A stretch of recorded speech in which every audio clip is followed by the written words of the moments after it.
Hi, morning everyone, Richard here. I'm out at the skate park again today with my Nikon Z6iii. What's important is I've got Z mounts for the Z6iii. I didn't use any adapter. So I've got three important lenses that I'm using. Two just came. I'm going to show it to you. The first one, I think you all know. This is my 180 to 600 mm for birding. So this is the long lens, which is heavy, it's 2.1 kilo. So this is my long lens. I wish I had an 800 mm, but I'll try to get it later. And then this would be my prime lens, which is the 75 mm f2, 75 mm with autofocus. So this is a new lens that I just got hold of, the Z mount, and that has a dock behind for update. And then the other lens that just came as well. This is the Viltrox 20 mm f2.8, very small, very light lens. So all my lenses are very light for easy traveling. The Z mount as well. So I'm going all full Z mount, set up an autofocus for my Z6iii. So we shall try out the wide angle. What's interesting with this, I'm going to do wide angle with the video and try out this one. The other thing for the 75 mm, I've got the Renox 250. This is a macro lens adapter, which I thread on to the front to give me macro. So this is dual purpose. I'm going to use this for portrait shots, street shots, as well as macro. So we shall have a look at the photos. I'll go try out this tree setup. That's why these three lenses are important to me, to try and show you how I use all the three lenses. So first up, I'm going to try out with this Viltrox 20 mm f2.8 Z lens. Very small, very light, great match for the Z6iii. And I like 20 mm wide. It's not too wide like 16 with a lot of distortion. It doesn't have much distortion on 20 mm. And I can vlog with this as well. So I'll show you how it looks like with some photos and then some vlog. So you're going to get some shots from this graffiti wall first.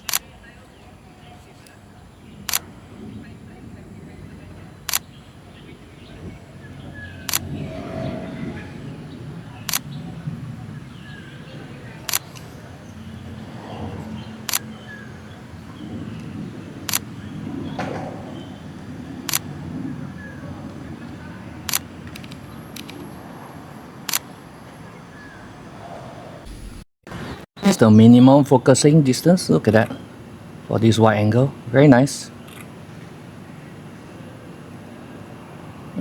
That's very near actually. You can see the out of bokeh, out of focus bokeh. Let's put it brighter. That is the closest minimum focusing distance. Right, this is just a body stabilization, IBIS. So I'm walking up the stairs. Right, this is how it looks like. And then I'm going to walk back down. And that's how the 20 mm looks like, right? f2.8. How's the stabilization? I'm going to put on the digital VR, which is the digital stabilization, to see how it looks like. Then we can compare between the both. That's how it looks like. And the audio is coming from my wireless mic. So I'm going to put on the digital stabilization. You can have a look at it. Okay, so this is with the digital IS on, IBIS plus digital stabilization. Going up the stairs, that's how it looks like. You can compare with the action cam footage. It does crop in a bit, but at least you have dual stabilization, which the lens doesn't have any IS. So you just base on the body and the digital stabilization. So that's how it looks like. And going downstairs. So hopefully it's okay, because I haven't used the video much. And that's how it looks like with the digital step. So the thing about digital step is like the action cam. What happens when you go into a very dark area? Right, so is the stabilization still good? Right, and how does it look like if you compare with the action cam, right?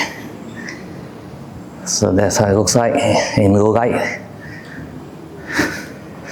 Let's get out here And we shall test the 75mm f2.8 for macro. So now I switch over to the TTArtisan 75mm f2 lens. This is a metal built construction. Viltrox is plastic. This is metal, but very nice, small, lightweight, which is all the lenses I like. Amazing that they came out with a good pricing. Both are very good budget lens. And instead of using for portrait, I know this lens can use for portrait. I shot it before, and this time round I'm going to use it for macro, right? So I'm going to put in the adapter. So this is the Renox 250 with the 10 times diopter in front. You can see the 52mm with a step-up ring, and then this is a 62mm diameter. So I have a step-down ring. Right, so you need to 62 to 52 and then adapt to the Renox, which is much smaller, 42, 43 or something like that. And then you need a filter 49mm for the front thread of the Renox to 10 plus 10 diopter in front. So you get very close minimum focusing distance. So you can see how the macro looks like. So this is how it looks like with the flash. I have the Godox. This is a standard little Godox with 2 batteries, and I didn't want big diffusers. I like lightweight because in macro you're holding one hand most of the time. So I don't want a large diffuser. And this came with the lenses. Yeah, so if you buy a new lens, you have this wrapper, which is good enough to cover. So and it doesn't block. I don't want any long diffuser. I don't want to block anything. Sometimes you hit the branches.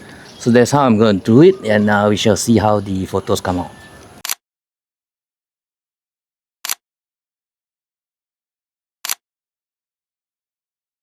Lucky me, there's a link spider here. You can see that, that's the link spider. Let's hope I can get hold of it. Oh, it's very big. Best thing is you can autofocus with this.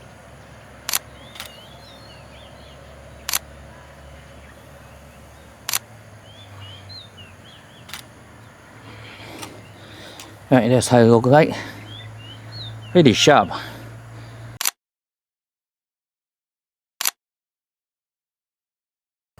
So just the Renox give me a further working distance, so I can get near the fly without disrupting it.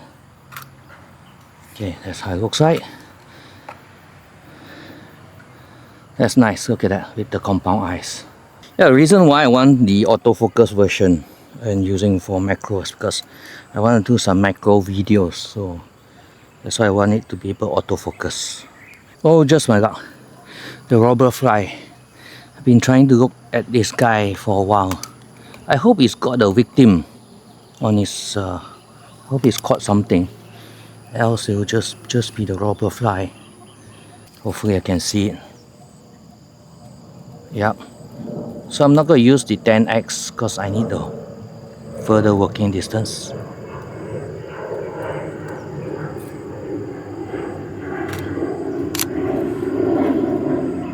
There it is.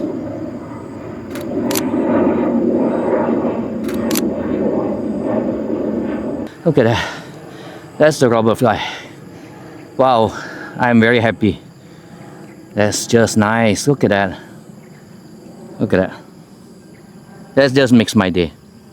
So now I swap out for the 180 600mm to go for birding, which is good. That's why in one bag I can carry a 20mm, the 75mm, and the 180 to 600.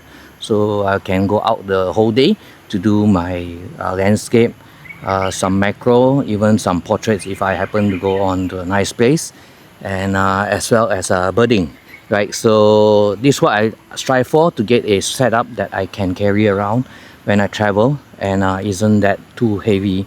But I would love to reduce the weight, but then again, that's the best I can go, because the other two lenses really light. It's really less than 1 kilo. So only thing is this 2.9 kilo, the whole setup. So let's go and get some more pictures. I hope you like it.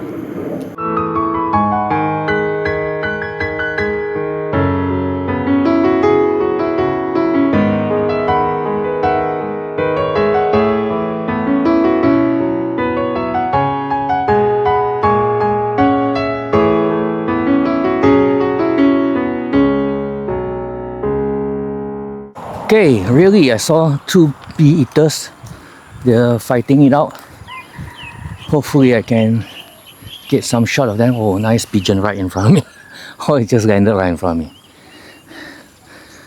Yeah, okay, this one is in focus finally. So that's a green pigeon.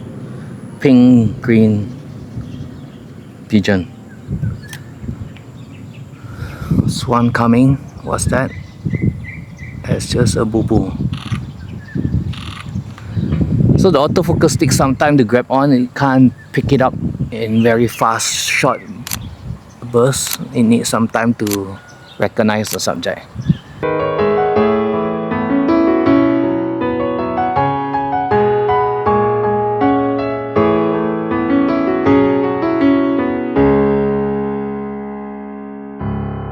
Okay, I hope you like the photos from the 180 to 600 mm, plus the 20 mm, plus the macro from the 75 f2 TTArtisan, and the wide lens 20 mm Viltrox, as well as a tele from this. So this is my travel setup that I like to go backpacking with this. At least I can cover all the grounds of all the field of views. And I hope you like the pictures and the videos. I love the macro. The macro came out really nice. I'll see you on the next one. Have a nice day, and do subscribe and give me a thumbs up. Bye.